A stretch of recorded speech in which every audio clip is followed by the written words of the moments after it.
बोलिए सियावर रामचंद्र भगवान की जय। तो मित्रों स्वागत है आपનું આપણી યુટ્યુબ ચેનલ ભક્તિ કીર્તન સંગ્રહમાં। મિત્રો થોડા દિવસ પહેલા અમે અમારા વોટ્સએપ ગ્રુપમાં આપ સૌ લોકોને પ્રશ્ન પૂછ્યો હતો કે શું આપને 22મી જાન્યુઆરી ઘર બેઠા પોતાની જાતે ભગવાન શ્રી રામની પૂજા કેવી રીતે કરવી તેનો વિડીયો જોઈએ છે?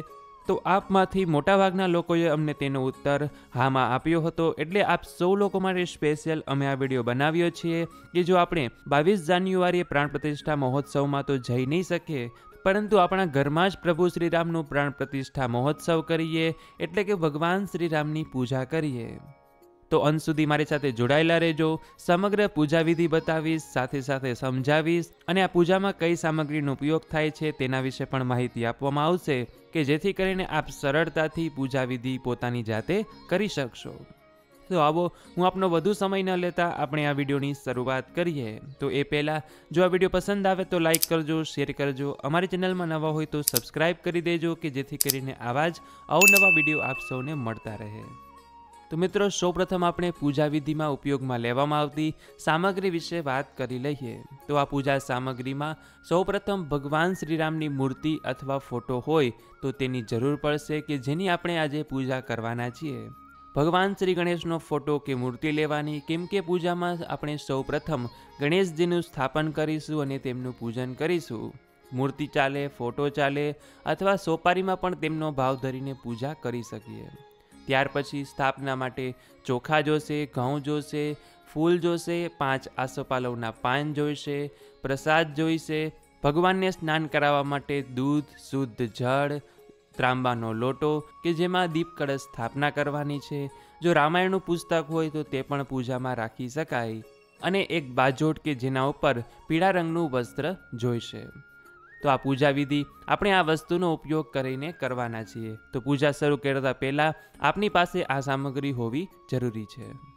તો હવે સૌપ્રથમ આપણે જે જગ્યાએ બાજોટની સ્થાપના કરવાના હોય તે જગ્યાએ સૌપ્રથમ કંકુ અથવા ચંદનથી સ્વસ્તિકનું ચિહ્ન કરવાનું, કે જેને આપણા હિન્દુ ધર્મમાં ખૂબ જ શુભ ચિહ્ન માનવામાં આવ્યું છે। એટલે તે સ્વસ્તિકનું ચિહ્ન કરીને તેના ઉપર પીળા રંગનું વસ્ત્ર પાથરેલો બાજોટ રાખવાનો, કે જેના ઉપર આજે આપણે સંપૂર્ણ પૂજા વિધિ કરવાના છીએ। અને પૂજા કરતા સમયે આપણું મુખ પૂર્વ દિશા તરફ રહે તે રીતે બેસવું અથવા ઉત્તર દિશામાં પણ ચાલે।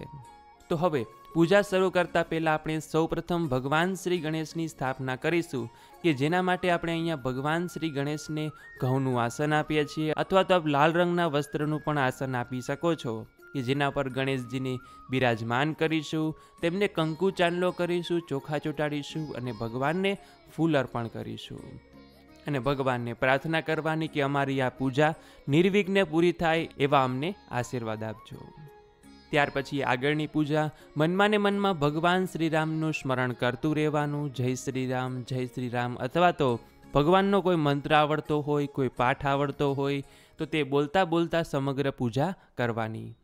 તો હવે આપણે દીપ કળશ સ્થાપના કરીશું, કે જે કળશ સ્થાપનામાં શ્રીફળ નહીં પરંતુ તેની ઉપર દીવો રાખવામાં આવે છે, કે જેના માટે સૌપ્રથમ આપણે અહીંયા એક ચોખાની ઢગલી કરેલી છે, ત્યાં અષ્ટદળ કમળ પણ બનાવી શકો છો, અને તેના ઉપર ત્રાંબાનો લોટો રાખવાનો, તેમાં શુદ્ધ જળ ભરવાનું હોય છે, કે જેમાં થોડું ગંગાજળ પણ મિક્સ કરી દેવું, સાથે જ તેમાં એક સોપારી, થોડા ચોખા, કંકુ અને એક ફૂલ મૂકવાનું।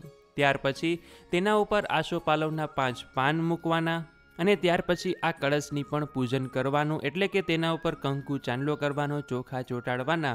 જે 5 આસોપાલવના પાન છે તેમાંથી પણ કોઈ એક પાન ઉપર કંકુ ચાંદલો કરવાનો।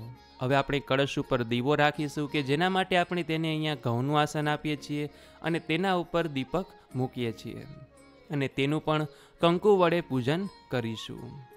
તો હવે આટલું કરી લીધા પછી આપણે હવે ભગવાન શ્રીરામની સ્થાપના કરવાની છે, કે જેના માટે જો આપણી પાસે મૂર્તિ હોય તો ભગવાનને પંચામૃત અથવા માત્ર દૂધથી સ્નાન કરાવવાનું અને શુદ્ધ જળથી સ્નાન કરાવવાનું।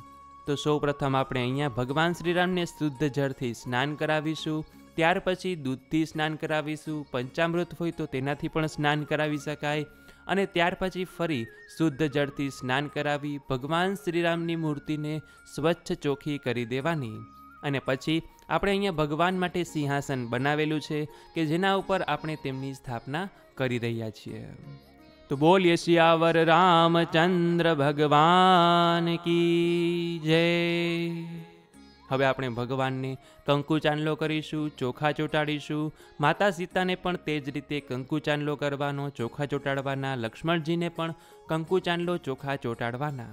અને ત્યાર પછી ભગવાન શ્રી રામને, માતા સીતાને અને લક્ષ્મણજીને ફૂલ અર્પણ કરવાના.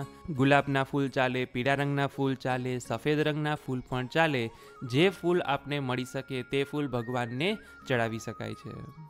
પરંતુ પૂજામાં ફૂલ હોવા ખાસ જરૂરી છે, કેમ કે કોઈ પણ પૂજામાં ફૂલ એ જ પૂજાનો મેન શણગાર છે. તો હવે આપણે ભગવાનને વસ્ત્ર અર્પણ કરીશું, કે જેના માટે આપણે અહીંયા નાડાછડીનો દોરો લીધેલો છે, અથવા સૂતરનો દોરો હોય તો તે પણ વસ્ત્ર તરીકે ભગવાનને પહેરાવી શકાય. જો આપણી પાસે મોટી મૂર્તિ હોય તો ભગવાનને વસ્ત્ર પણ પહેરાવી શકો છો, અને જો ફોટો હોય તો ભગવાનને માત્ર હાર પણ પહેરાવી શકાય. તો હવે આટલું કરી લીધા પછી આપણે અહીંયા દીપની સ્થાપના કરીશું, કે જેના માટે આપણે સૌપ્રથમ ચોખાની ઢગલી કરીશું. તેના ઉપર અગ્નિદેવ તરીકે દીપનું સ્થાપન કરીશું, કેમ કે અગ્નિદેવની સાક્ષીમાં જો આપણી આગળની પૂજા થાય તો તે વધુ ઉત્તમ છે. હવે જો આપની પાસે રામાયણનું પુસ્તક હોય, શ્રી રામચરિત માનસ પુસ્તક હોય, કે ભગવાન શ્રીરામનું કોઈ પણ પ્રકારનું પુસ્તક હોય તો તે પણ આપ આ પૂજા સ્થાનમાં રાખી શકો છો, કે જેના માટે અહીંયા આપણે ઘઉંની ઢગલી કરેલી છે, તેના ઉપર શ્રી રામાયણનું પુસ્તક રાખેલું છે. કદાચ હનુમાન ચાલીસાની પુસ્તક હોય તો તે પણ આપ પૂજામાં રાખી શકો છો, કે જેની પણ આપણે પૂજા કરીશું અને તેને કંકુ ચાંદલો તિલક કરીશું. હવે કોઈ પણ પૂજા હોય તો ભગવાનને ભોગ તો ધરાવવાનો જ હોય, તો આપણે અહીંયા પ્રસાદ લીધેલો છે કે જે ભગવાનને ધરાવીશું. ભગવાનને કોઈ પણ મીઠાઈ ધરાવી શકાય, સૂકો મેવો ધરાવી શકાય, ફ્રૂટ પણ ધરાવી શકાય, દૂધની વાનગી ધરાવી શકાય છે, અથવા તો બપોરે જે આ ભોજનની થાળી બનાવવાના હોય તે પણ ભગવાનને ધરાવી શકાય છે. તો આટલું કરી લીધા પછી હવે આપણે આપણા પૂજા સ્થાનને સરસ મજાનું શણગારીશું, કે જેના માટે બીજી કોઈ વસ્તુનો ઉપયોગ ન કરતા જો આપણે ફૂલનો ઉપયોગ કરીએ છીએ તો તે સૌથી ઉત્તમ છે. આપણે જો પૂજા સ્થાન છે તેની ફરતે ફૂલની રંગોળી કરીશું, સરસ રીતે ફૂલ ગોઠવીશું. આપ આપની રીતે કોઈ પણ રીતે સજાવટ કરી શકો છો. રંગોળીના કલર પૂરીને પણ આપ રંગોળી પણ બનાવી શકો છો, અથવા તો ફૂલની રંગોળી પણ કરી શકાય. તો અહીંયા સુધી પૂજા વિધિ કરી લીધા પછી હવે આપણે ભગવાન શ્રી રામ, માતા સીતા, લક્ષ્મણજી તથા ભગવાન શ્રી ગણેશની આરતી કરીશું.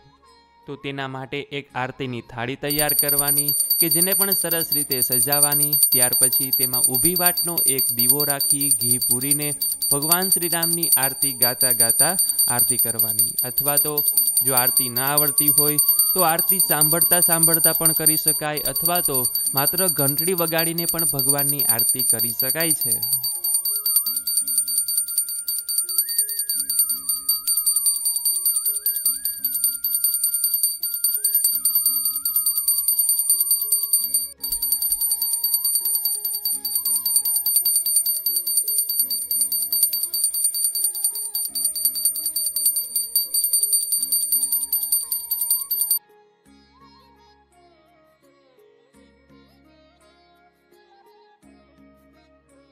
આરતી કરી લીધા પછી ભગવાનને આરતી આપવાની, અને ત્યાર પછી ઘરના સૌ લોકોએ તે આરતી લેવાની અને ભગવાન શ્રી રામ સમક્ષ બે હાથ જોડીને પ્રાર્થના કરવાની, અને આ પૂજામાં આપણાથી થયેલી ભૂલચૂકની પ્રભુ પાસે માફી માગવાની, કે હે ભગવાન, હું તો અજ્ઞાની પામર મનુષ્ય છું. મારાથી આ વ્રતમાં કોઈક સતી રહી ગઈ હોય, કોઈ વસ્તુમાં ભૂલ થઈ ગઈ હોય તો પ્રભુ મને માફ કરજો.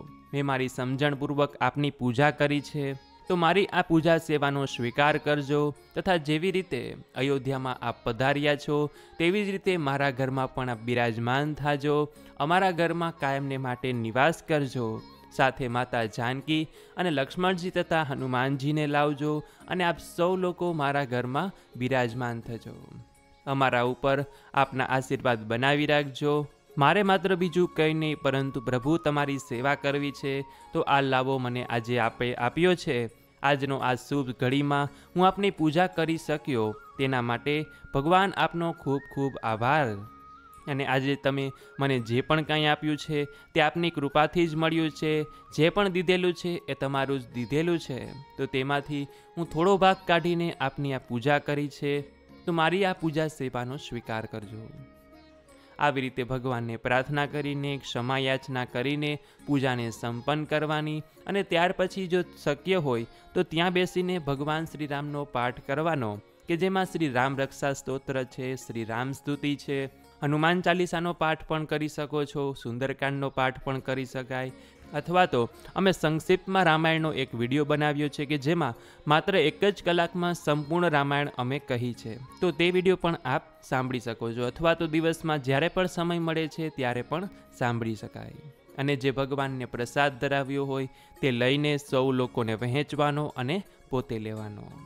સાંજે પણ ભગવાન સમક્ષ ધૂપ દીપ કરવાનો અને બીજા દિવસે આ પૂજા વિધિનું ઉત્થાપન કરવાનું કે જેમાં જે કળશમાં પાણી ભર્યું છે તે તુલસી ક્યારામાં રેડી દેવું તથા જે ઘઉં ચોખાનો ઉપયોગ કર્યો છે તે કોઈ મંદિરમાં પધરાવી શકાય અથવા તો પક્ષીને ચણ રૂપે ખવડાવી શકાય છે. તો આ રીતે મિત્રો 22 જાન્યુઆરીએ આપણે સૌ લોકોએ ઘર બેઠા ભગવાનની પૂજા વિધિ કરવાની છે. આશા છે કે આપ સૌ લોકોને હવે સમજાઈ ગઈ હશે. એકદમ સરળ ભાષામાં વિડીયો બતાવતા મેં આપ સૌ લોકોને પૂજા વિધિ બતાવી, સમજાવી કે જેથી કરીને જ્યારે આપ પૂજા કરવા બેસો ત્યારે સરળતા રહે, કોઈ પ્રશ્ન થાય નહીં. અને છતાંય જો આપને કોઈ પ્રશ્ન થાય છે તો આપ અમને કમેન્ટ સેક્શનમાં પૂછી શકો છો અથવા તો અહીંયા વોટ્સએપ નંબર અમારો લખેલો છે તેના ઉપર પણ આપ અમને મેસેજ કરીને પૂછી શકો છો. અને હા, અમે અમારા વોટ્સએપ ગ્રુપમાં નિત્ય અનેક સ્થળોના દર્શન કરાવીએ છીએ. તો જો આપને પણ દર્શન કરવા હોય તો જે અમારો વોટ્સએપ નંબર છે ત્યાં આપ મેસેજ કરો છો ત્યારે આપને અમારા ગ્રુપની લિંક મોકલવામાં આવશે કે જેમાં જોડાઈ જશો એટલે આપ પણ તે નિત્ય દર્શનનો લાભો લઈ શકશો. તો આ વિડીયો પસંદ આવ્યો હોય તો લાઈક કરજો, તમારા મિત્રોને મોકલજો. અમારી ચેનલમાં નવા હોય તો સબસ્ક્રાઈબ કરવાનું ભૂલતા નહીં કે જેથી કરીને આવા જ અવનવા વિડીયો આપ સૌ લોકોને મળતા રહે. તો આ સાથે હવે મને રજા આપો, મળીશું ફરીથી એક નવા વિડીયોમાં. ત્યાં સુધી આપ સૌ લોકોને અમારી ચેનલના જય શ્રી કૃષ્ણ. ધન્યવાદ. મારી સાથે જોડાઈ રહેવા બદલ આપ સૌ લોકોનો ખૂબ ખૂબ આભાર.